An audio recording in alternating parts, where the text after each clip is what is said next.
अब हम पढ़ते हैं scientific techniques of F W. Taylor. कुछ टेक्निक्स दी उन्होंने एफ.डब्ल्यू. टेलर ने, वो क्या टेक्निक्स हैं जिससे कि और ज़्यादा आपको फ़ायदा होगा. Number 1 first is functional foremanship. वो क्या है functional foremanship? Division of work, planning and production department. अलग अलग करिए, उन्होंने कहा है डिवाइड करिए. प्लानिंग डिपार्टमेंट अलग रखिए, प्रोडक्शन डिपार्टमेंट अलग रखिए. प्लानिंग वाले प्लान करेंगे काम कैसे होगा, कितने दिनों में होगा, 1 हफ्ते का है, 10 हफ्ते का है, क्या होगा, एग्जीक्यूशन कैसे होगा. और ये होगा प्रोडक्शन, एक्चुअल वर्किंग, जो मैन्युफैक्चरिंग जहाँ पे होती है. तो उन्होंने कहा इसको बिल्कुल सेपरेट रखिए. इनके लोग सेपरेट होंगे, प्लानिंग वाले अलग होंगे, प्रोडक्शन वाले अलग होंगे, experts. Functional experts in each department. Her department में फंक्शनल एक्सपर्ट. फंक्शनल कौन होते हैं? उस डिपार्टमेंट के एक्सपर्ट. फंक्शनल एक्सपर्ट्स मतलब डिपार्टमेंट्स क्या हो गए? सेल्स डिपार्टमेंट हो गया, परचेज डिपार्टमेंट हो गया, रिसर्च एंड डेवलपमेंट डिपार्टमेंट हो गया, कॉस्टिंग डिपार्टमेंट हो गया है, आपके अदर डिपार्टमेंट्स हैं, आपके मैकेनिकल डिपार्टमेंट हो गया है. उनके एक्सपर्ट्स होने चाहिए डिपार्टमेंट में. इनको हम बोलते हैं functional experts in each department. Worker to focus on work and production. Worker को आप कहिए वो टोटली फोकस्ड रहे अपने काम पे और प्रोडक्शन पे. अगर उसका ध्यान इधर उधर बटेगा और छोटे छोटे इश्यूज में बटेगा तो वर्क हैम्पर होगा, वो नहीं होना चाहिए. And last is 8 experts to give and supervise orders. Taylor ने कहा 8 एक्सपर्ट्स हैं, वो हम अभी स्टडी करेंगे. 8 एक्सपर्ट्स कौन है? जो मॉनिटर करेंगे काम को, कैसे मॉनिटर करेंगे, और जो ऑर्डर देंगे और काम एग्जीक्यूट कराएंगे. Now let's study the 8 functional experts जो टेलर ने हमें बताए हैं. वो कौन से 8 एक्सपर्ट्स हैं? उनको उन्होंने डिवाइड किया है. 4 हमने लिए हैं फर्स्ट प्लानिंग डिपार्टमेंट में, जिनको हम स्टडी करते हैं. वो कौन से हैं? पहला है रूट क्लर्क. आप याद रखिएगा, कंसेप्ट रटने की कोशिश नहीं करनी है, कंसेप्ट समझने की कोशिश करनी है. 4 पहले हैं प्लानिंग में. पहला है रूट क्लर्क. रूट क्लर्क का क्या काम है? Responsible for fixing sequence of steps for job. Jobs को करने में जो स्टेप्स चाहिए, जो सीक्वेंस, पहला सीक्वेंस, इसके बाद दूसरा, तीसरा, चौथा, वो किसकी जिम्मेदारी है? रूट क्लर्क की. तो अगर ऑब्जेक्टिव टाइप क्वेश्चन भी आता है, आप ध्यान से रखिए. रूट का क्या मतलब है? रूट का मतलब होता है रास्ता. रास्ते से मतलब क्या है? आप पहले यहाँ जाना है, फिर यहाँ जाना है, फिर यहाँ जाना है. ये इसका काम है. Responsible for fixing sequence of steps to perform jobs. Second आ जाइए, instruction card clerk, giving general instructions. ये जनरल इंस्ट्रक्शन बताएंगे कि ये कार्य कैसे होगा, ये टास्क कैसे किया जाएगा. नाम ही अपने आप में बता रहे हैं, instruction card clerk. Third, time and cost clerk. ये क्या करेंगे? Starting and completing time note करेंगे, कब स्टार्ट हुआ टास्क और कब वो पूरा हुआ. और preparing cost sheet. Cost sheet मतलब कितना टोटल उसमें हमें जो खर्चा लगा है, कितना टाइम लगा है, कितनी लेबर लगी है, वो सब डिटेल बनाएं. कौन बनाएगा? Time and cost clerk. क्यों? टाइम एंड कॉस्ट क्लर्क अपने आप में मीनिंग बता रहा है, कितना टाइम लगा वो टास्क करने में और उसमें हमें कितना खर्चा है, कितनी देर मशीन चली, कितनी बिजली का, कितना लेबर लगी है, ये सब टाइम एंड कॉस्ट क्लर्क. और लास्ट है डिसिप्लिनेरियन. डिसिप्लिनेरियन का मतलब क्या होता है? जनरली जो डिसिप्लिन को मेंटेन रखता है. Orderly and systematic way. हर काम ऑर्डर में हो और सिस्टमैटिक वे में होना चाहिए. डिसिप्लिनेरियन का काम है, कोई काम आगे पीछे नहीं होना चाहिए. 4 हमने देखा था प्लानिंग डिपार्टमेंट में थे, और 4 अब हम देखेंगे ऑपरेशनल डिपार्टमेंट में. वो 4 लोग, वो 4 जो रिस्पॉन्सिबल लोग हैं, वो क्या काम करेंगे अकॉर्डिंग टू टेलर. पहला है गैंग बॉस. इनका क्या काम है? Arranging of all machines and tools. Gang boss का काम है जितने मशीन्स, टूल है जो उस काम को करने के लिए चाहिए, उनको अरेंज करना टाइम से. Speed boss. स्पीड बॉस का काम क्या है? Timely completion of job. काम टाइम से कंप्लीट हो, ये स्पीड बॉस का काम है. स्पीड से क्या मतलब है? रफ्तार. रफ्तार का मतलब जो टाइम उसको दिया गया काम को, उतने टाइम से वो कंप्लीट हो, इसलिए speed boss. Repair boss. What is the responsibility? Machines and tools are kept in working condition. Repair boss का क्या काम है? कि जो मशीन और टूल है वो ठीक हालत में, सही टाइम पे, सही जगह पे होने चाहिए, और अगर उनमें कुछ प्रॉब्लम है तो आपके जो रिपेयर बॉस हैं वो उसको ठीक करके देंगे, जो रिस्पॉन्सिबल है. And last one is inspector. यहाँ पुलिस इंस्पेक्टर से कोई मतलब नहीं, यस, लेकिन इंस्पेक्टर है तो इंस्पेक्टर का मतलब है जो नज़र रखता है, जो चेक करता है. क्या चेक करता है? Check on quality control. इसका काम बंदे का जो होगा वो क्या होगा, is responsible for keeping an eye on the quality of goods. अच्छी क्वालिटी के होने चाहिए, it is his responsibility inspector. अगर ऐसा नहीं हो रहा है, he will be asked for. Now let us proceed further. अब हम आते हैं सेकेंड मेजर टेक्निक जो है वो है standardization and simplification of work according to F W. Taylor. Taylor ने कहा है कि जो आपका काम है वो एक स्टैंडर्डाइजेशन तरीके से होना चाहिए और उसको सिंप्लीफाई करना चाहिए। कैसे? Let's see. Number 1 is maintaining quality standards. Quality standards बना के रखिए अपने। बेंचमार्क होने चाहिए। बेंचमार्क क्या होते हैं? बेंचमार्क होते हैं कि पिछली बार हमने इतना अच्छा क्वालिटी का प्रोडक्ट बनाया था, इस बार हमें उससे अच्छा ही बनाना है। क्वालिटी स्टैंडर्ड नीचे नहीं जाने चाहिए, उसको बोलते हैं बेंचमार्क। अपने बेंचमार्क खुद बनाइए। और एक कहावत है कि आप किसी को देख के आप कंपटीशन में मत आइएगा, किसी को देख के स्टैंडर्ड मत बनाइएगा, बेंचमार्क। अपने बेंचमार्क खुद बनाइएगा, अपना स्टैंडर्ड खुद बढ़ाते जाइएगा। ये टेलर ने कहा है। Maintain quality standards, improve quality standards. Number 2, right from beginning. शुरू से लेके चलिए क्वालिटी को, राइट फ्रॉम बिगिनिंग। शुरू से लेके चलोगे तो एंड प्रोडक्ट तक, जब तक कि लास्ट आपका पैकिंग नहीं होती, प्रोडक्ट फिनिश जो है आपका सारी चीज़ें अच्छी ही होंगी, उसमें कोई कमी नहीं होगी।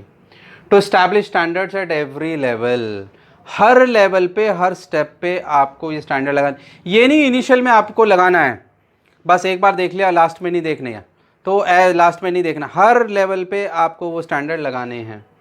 TQM कंसेप्ट्स आते हैं इसमें। TQM क्या? Total quality management concept. Japanese concepts हैं। मैंने पिछले लेक्चर में आपसे डिस्कस किया था कि जितने क्वालिटी के स्टैंडर्ड्स हैं वो ज़्यादातर हमारे यहाँ कहाँ से लिए गए हैं? All from Japan, because Japan is known for their best technology.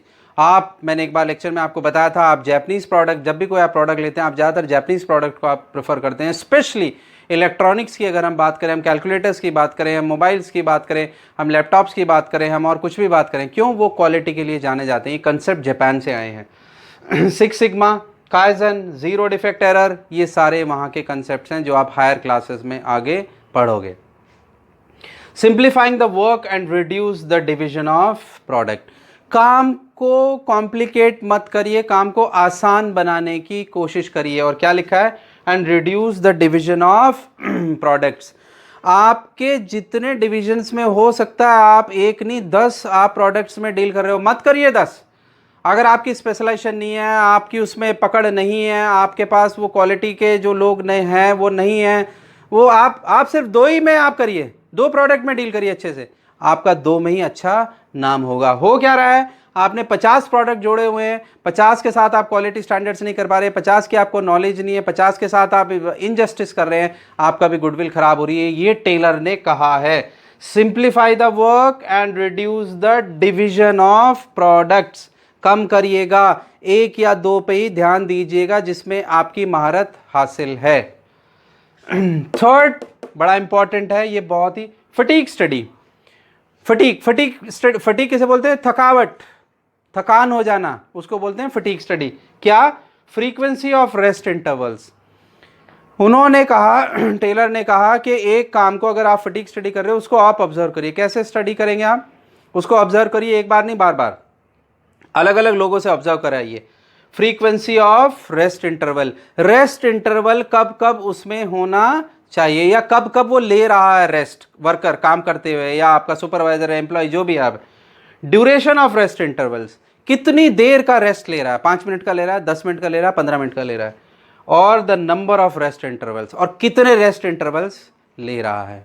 तो 24 घंटे के काम में वो कितने रेस्ट इंटरवल ले रहा है, कब कब रेस्ट इंटरवल ले रहा है, कितने लेने चाहिए। जब आपने काम को ऑब्जर्व कर लिया, आपको पता चल जाएगा क्या ज़्यादा रेस्ट इंटरवल ले रहा है, उसको कम करें, या कम रेस्ट इंटरवल है, उसको थोड़ा बढ़ाएं।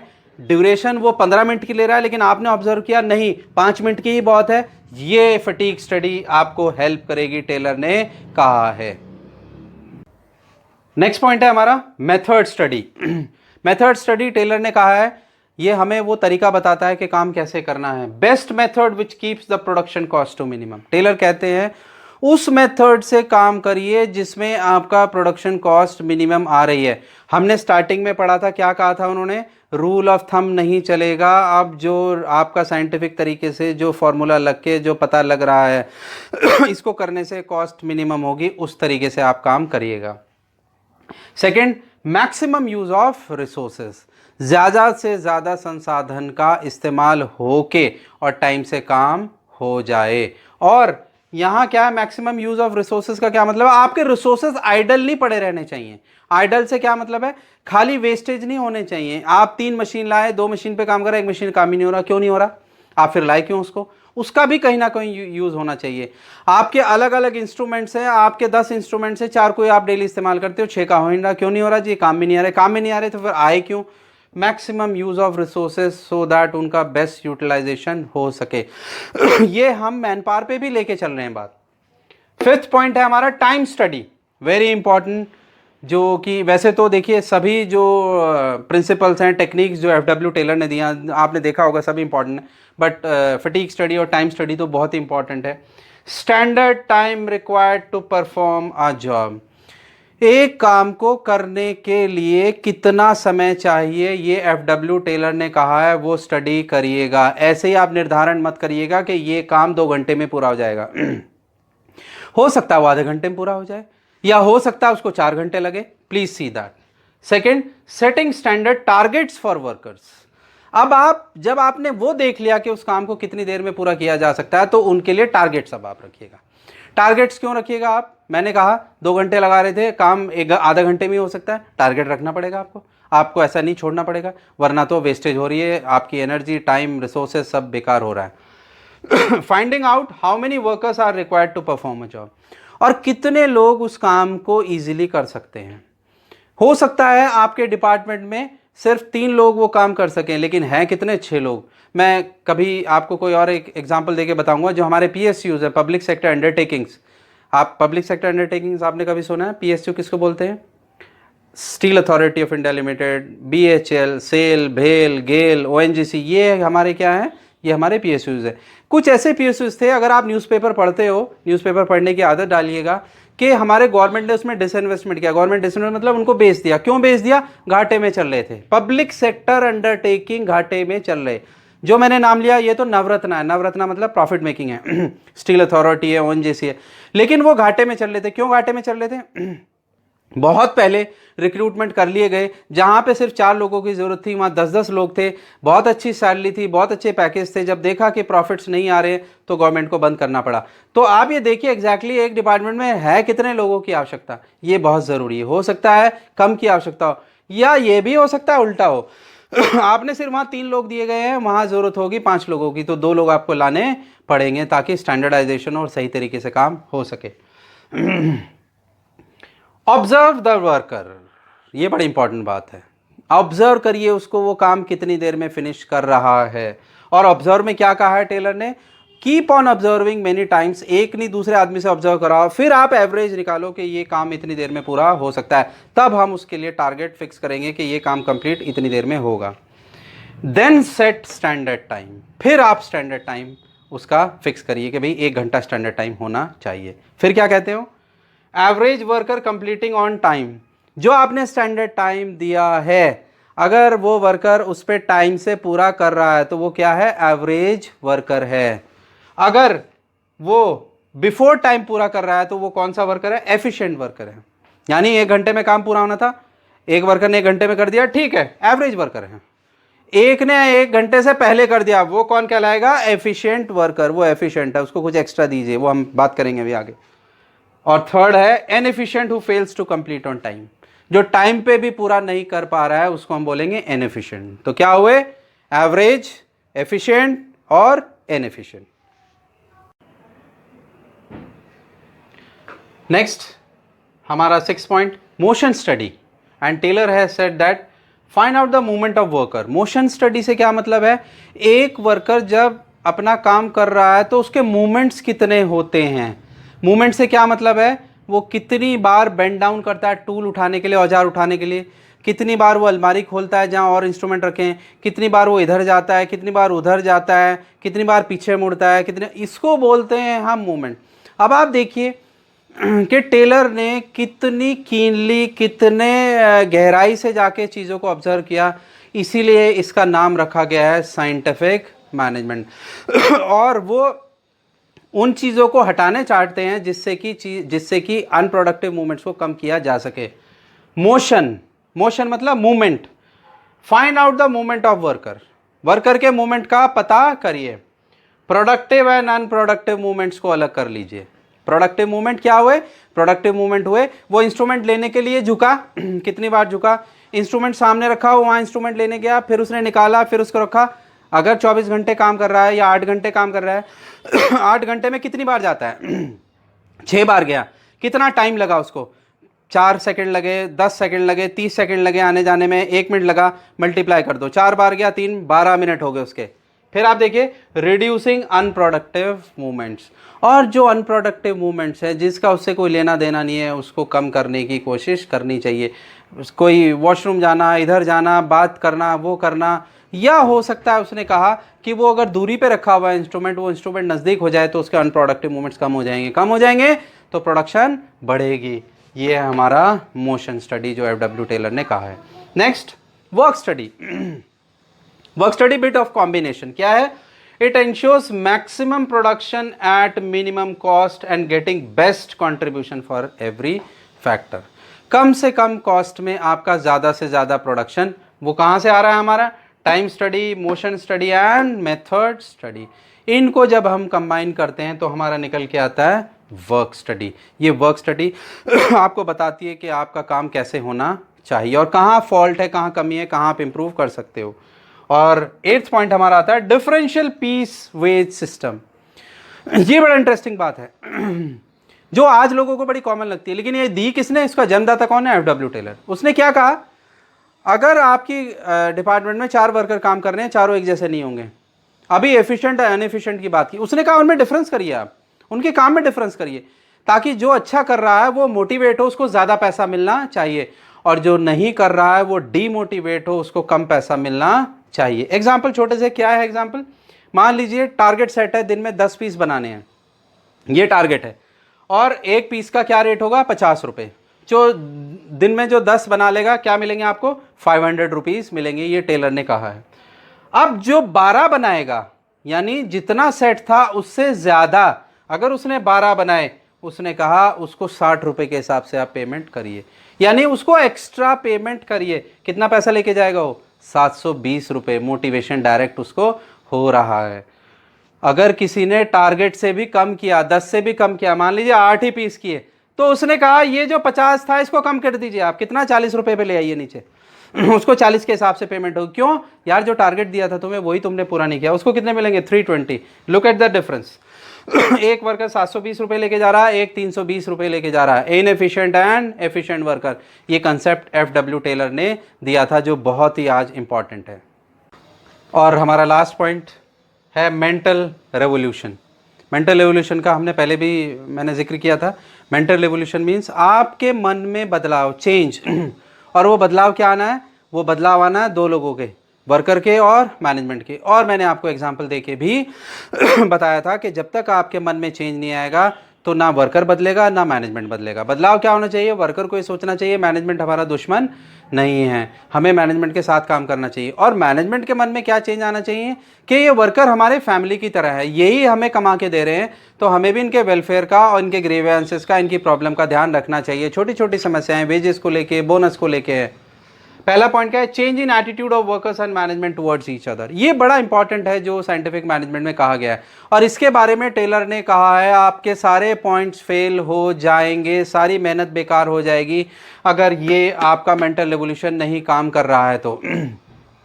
अगर मेंटल ब्लॉक आ जाता है, मेंटल ब्लॉक किसको बोलते हैं? जब 2 लोग, 2 पार्टीज ये मन में बैठा लें कि ये तो मेरा दुश्मन है, वो सोच ले कि ये तो मेरे बुरे में है, और दूसरी पार्टी सोच ले ये मेरे अगेंस्ट बुरे में है, तो उसको बोलते हैं मेंटल ब्लॉक। और अगर ऐसा मेंटल ब्लॉक हो जाए तो जितने हमने साइंटिफिक मैनेजमेंट के प्रिंसिपल्स किए हैं, जितने हमने वो पढ़े हैं, that's all rubbish and that will not work at all. So ये भले ही उन्होंने, टेलर ने लास्ट में रखा हो लेकिन ये बहुत इंपॉर्टेंट है, आपको ये चेंज लाना पड़ेगा। और दोनों के लिए कहा गया, दोनों पार्टीज़ के लिए, मैनेजमेंट के लिए भी और वर्कर्स के लिए भी। ट्रेड यूनियन लीडर्स का बड़ा इंपॉर्टेंट रोल होता है इसमें। जब आप BBA MBA करोगे तो हम ट्रेड यूनियन और डिटेल में आगे पढ़ेंगे। Second is cooperation between workers and management. छोटे छोटे इश्यूज को लेके आपस में कोऑपरेशन होना चाहिए। अगर ऐसा होगा तो आपका जो ऑर्गेनाइजेशन है बहुत अच्छी फ्लरिश करेगा।